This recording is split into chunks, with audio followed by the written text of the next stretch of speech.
ہمارے دینی مدارس کے بعض طلباء، سب تو نہیں، بعض علماء وہ بھی تھوڑے سے بدگمان رہتے ہیں تنظیم اسلامی سے، اور اس کی وجہ کیونکہ میں تو مدرسے کا آدمی ہوں، ہمارے وفاق المدارس کا ایک بہت بڑا سیٹ اپ ہے، آپ کو پتہ ہے. جی جی الحمدللہ. ان کی بدگمانی کی وجہ میں بھی تھا اس میں، لیکن جب میں نے وزٹ کیا، آپ لوگوں کے اداروں میں گیا، تو میری بدگمانی دور ہوئی کہ ایسا تو نہیں ہے کہ تنظیم اسلامی کسی نئے فرقے کی بنیاد رکھ دے.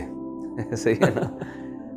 علماء سے بدگمان کرا کے کوئی نیا فرقہ، جیسے نئے نئے اسکالرز آج کل آ رہے ہیں نا، ہر آدمی اپنی تحقیق لا رہا ہے طلاق کے مسائل میں، وراثت کے مسائل میں. تو اس طرح کے اسکالرز تو آپ کہیں فیوچر میں پیدا نہیں کر رہے. جزاک اللہ جی خیر. ایک پتہ چلا جی ایک نیا فرقہ پیدا ہو گیا. جزاک اللہ خیر. اللہ آپ کو جزاک خیر. یا مسائل کے بارے میں کوئی اصول ہیں آپ کے کہ فقہی مسائل، اختلاف تو ظاہر ہے فقہی مسائل میں ہی آتا ہے نا، اس میں آپ کا بنیادی اصول ہے کیا؟ جی بہت شکریہ، آپ نے اچھی، یعنی ہم میں سے کوئی علماء میں سے کوئی اپنے بچوں کو تنظیم اسلامی میں بھیجتا ہے، پتہ چلا جی وہ ایک نیا فرقہ بن کے آ گیا، وہ کہہ رہے یہ سارے غلط ہیں، میں اس کو بھی نہیں مانتا، جو ہو رہا ہے میں نام نہیں لوں گا فرقوں کے. صحیح صحیح. تو یہ ایک بڑی بدگمانی ہے. جزاک اللہ خیر. بالکل آپ نے صحیح توجہ دلائی ہے، اور میں سمجھتا ہوں کہ اس معاملے میں اب یعنی مدارس پر اعتماد تو نہیں ختم ہو جاتا. اللہ قطع نہیں، میں عرض کر دیتا ہوں انشاءاللہ تعالیٰ. بلکہ دلچسپ بات ہے کہ آج ہم 2022 بیٹھے ہیں.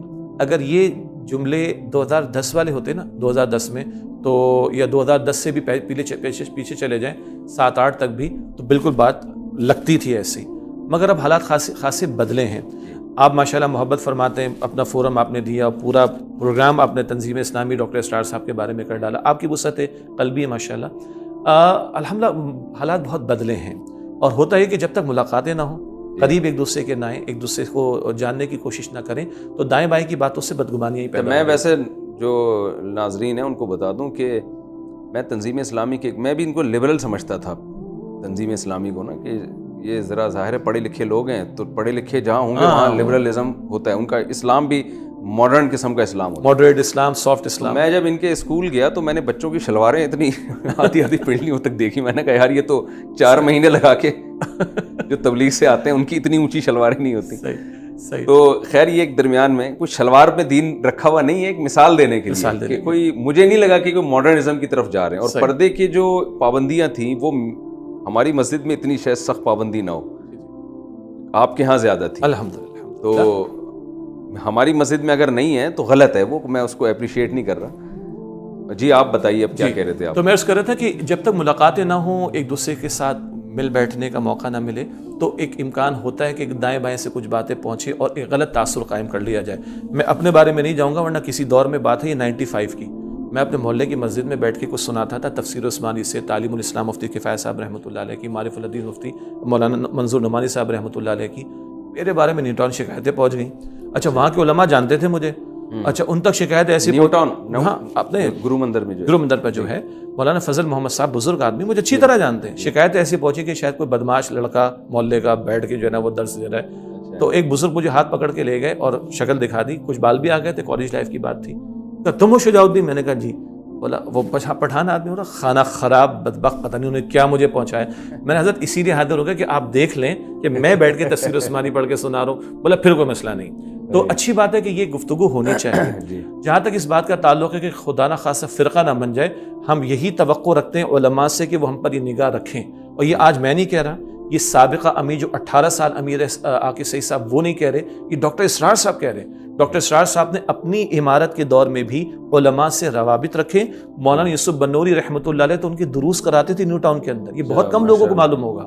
مفتی نظام الدین شاملی صاحب رحمۃ اللہ علیہ کا بڑا گہرا رابطہ تھا، خاص طور پر افغانستان کے معاملات کے حوالے سے.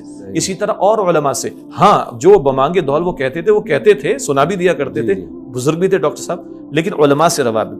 ڈاکٹر صاحب کی 1985 کی ایک تقریر ہے، بعض لبرلز جن کا آپ نے نام نہیں لیا، میں بھی نہیں لیتا، ان میں سے جو ایک بہت معروف ہیں جو پاکستان سے باہر ہیں، دنیا آج ان کو دیکھ رہی ہے کہ آج وہ کیا کچھ فنکاریاں کر رہے ہیں. ڈاکٹر اسرار صاحب کی 1985 کی تقریر ہے، وہ 2000 سے آیا میڈیا پر، جن کا میں نے نام نہیں لیا.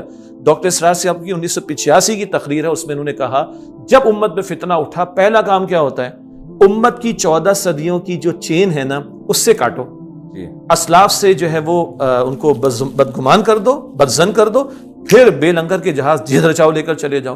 تو اس 85 کے خطاب جو ہم چھاپتے بھی ہیں، اور میں نے کیا تھا مدرسین کی سالانہ کورسز ہوتے ہیں، اس میں بھی ہم ان کو پڑھاتے ہیں کہ علماء سے رابطہ ضروری ہے. دوسری بات یہ ہے کہ ہم مجھ سمیت ہم اپنے مدرسین کو یہ سمجھاتے ہیں بھائی ہمارا میدان فتوے کا نہیں ہے، ہمارا میدان فقہی مسائل کا نہیں ہے، ہمارا میدان دعوت کے کام کا ہے، اصلاح کا کام کا ہے، اقامت دین کی جد و جہد کا ہے، اس میں تو ہم بھرپور بات کریں۔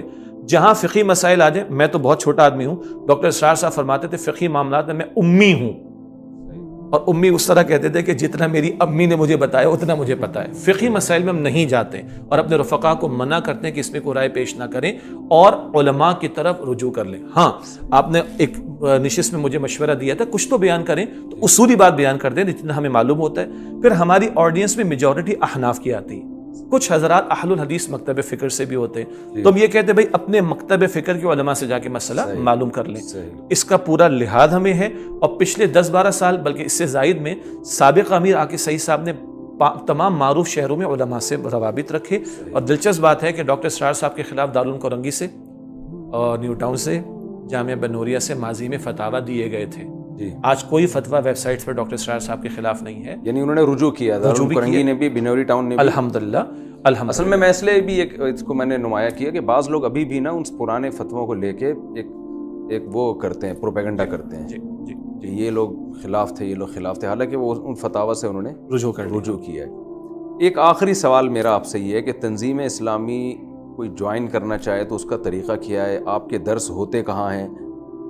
ابھی فی الحال آپ کہاں درس دے رہے ہیں؟ آج کل رمضان میں دے بھی رہے ہیں یا آپ نے کسی نائب کو بٹھایا ہوا ہے آپ نے؟ تو یہ کام کوئی اس جماعت میں آ کے کوئی نوجوان چاہتا ہے کہ میں بھی مدرس بنوں اور میں بھی درس قرآن دوں آپ کے پلیٹ فارم سے، اس کو کیا کرنا پڑے گا؟ ایک دین کی اشاعت کے جذبے سے وہ یہ کام، یا کوئی خاتون چاہتی ہیں، اس کا کیا طریقہ ہے؟ ہم نے اصل میں سب تنظیم میں شمولیت کے لیے 2-3 اصولی باتیں ہیں۔ نمبر 1، جو تنظیمی فکر پیش کی جاتی ہے، طریقہ کار، اس پر اعتماد ہو۔ ظاہر بات ہے ادارے کے پہلی دفعہ میں رابطہ کس سے کرے گا؟ وہ بہت سمپل تو یہ ہے کہ ہماری ویب سائٹ، اس ویب سائٹ پہ پورے پاکستان کے تمام مقامات کے ایڈریسز، تنظیم اسلامی.com، تنظیم.org، تنظیم.org، اس ویب سائٹ پر اگر جائیے گا تو پورے پاکستان کے اعتبار سے علاقوں کے مقامی دفاتر، ان کے ایڈریسز، ان کے فون نمبرز موجود ہیں۔ اور جو ویب سائٹ پر اگر آ گیا تو ایک ہمارا ای میل ایڈریس وہاں پہ info@tanzim بھی ہے، اگر وہاں رابطہ ہو جائے تو اگلا بتا دے بھائی میں چھانگا مانگا میں ہوں، میں لیا کے اندر ہوں، میں ملتان میں ہوں، تو وہاں کے مقامی ایڈریس اور فون نمبر کو ہم شیئر کروا دیں گے اس کو۔ یہ تو ہو گیا رابطے کا معاملہ۔ شامل ہونے کے لیے ہمارا مشورہ ہوتا ہے کہ 2-3 بنیادی کتابچے ہماری ویب سائٹ پر ہیں۔ تنظیم اسلامی کا ایک تعارف، تنظیم اسلامی کی دعوت اور دینی فرائض کا جامع تصور، اگر یہ کتابچے دیکھ لیں تو بنیادی فکر واضح ہو جاتی ہے اور پھر شامل ہو سکتے ہیں۔ اچھا، ہم نے شمولیت کے لیے بیعت کا سلسلہ رکھا ہے اجتماعیت کے اندر، تو بیعت کی بنیاد پر ڈاکٹر صاحب نے جماعت کو قائم کیا تھا، تو جو شامل ہونا چاہے وہ بیعت کر کے شامل ہو سکتا ہے۔ بیعت فارم باقاعدہ ہوتا ہے، حضرات تو بالمشافہ بھی بیعت ہو جاتی ہے جب فزیکلی پاسبلٹی ہوتی، اور خواتین شامل ہونا چاہیں تو وہ بھی بیعت فارم فل کر کے شامل۔ بیعت کس بات پر ہوتی ہے؟ کہ تنظیم کے جو بھی اہداف ہیں، سبحان اللہ، بڑی پیاری بات ہے، کیونکہ ایک تو خانقاہوں میں بیعت ہوتے ہیں نا، اصلاحی بیعت ہوتی ہے، ایک ہے خلیفہ کے ہاتھ پہ بیعت ہوتی ہے۔ نہیں، کس چیز کی بیعت ہے؟ ہاں، ہماری جو بیعت فارم کے الفاظ ہیں وہ بھی میں ہمارے ناظرین کو ریکمینڈ کروں گا کہ جا کے پڑھ لیں۔ ایک شخص جو نیا ابھی تنظیم میں شامل ہوا، بلکہ پہلے خواتین کی بات کر لیں، خواتین کی بیعت کے الفاظ وہی ہیں جو سورۃ الممتحنہ کے آخر میں، بس وہی ہیں کہ شرک نہیں کریں گی، چوری نہیں کریں گی، گناہوں سے بچنے کی بات، اور اللہ اور اس کے رسول علیہ السلام کی اطاعت کی بات۔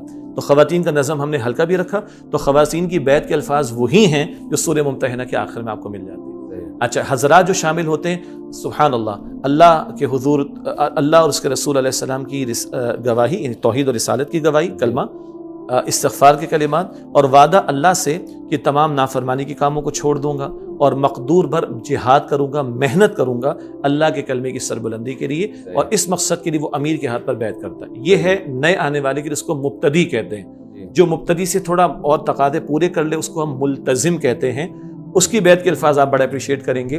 جو الفاظ بیعت عقبہ ثانی کے ہیں وہی الفاظ ہم نے اختیار کیے، وہی الفاظ، یعنی کہ علی السمع والطاعۃ فی العسر والیسر والمنشۃ والمکر وعلی اثرۃ علی، جو بیعت عقبہ ثانی کے الفاظ ہیں وہی اختیار کیے ہیں۔ فرق یہ ہے وہ حضور کے ہاتھ پر بیعت تھی، ہر بات مانیں گے صلی اللہ علیہ وسلم۔ یہاں جو امیر ہے وہ خطا سے پاک تو نہیں ہے، تو ایسی بات جو شریعت کے خلاف ہے وہ بات نہیں مانیں گے۔ اس بیعت کے الفاظ ہم نے بیعت عقبہ ثانیہ کے۔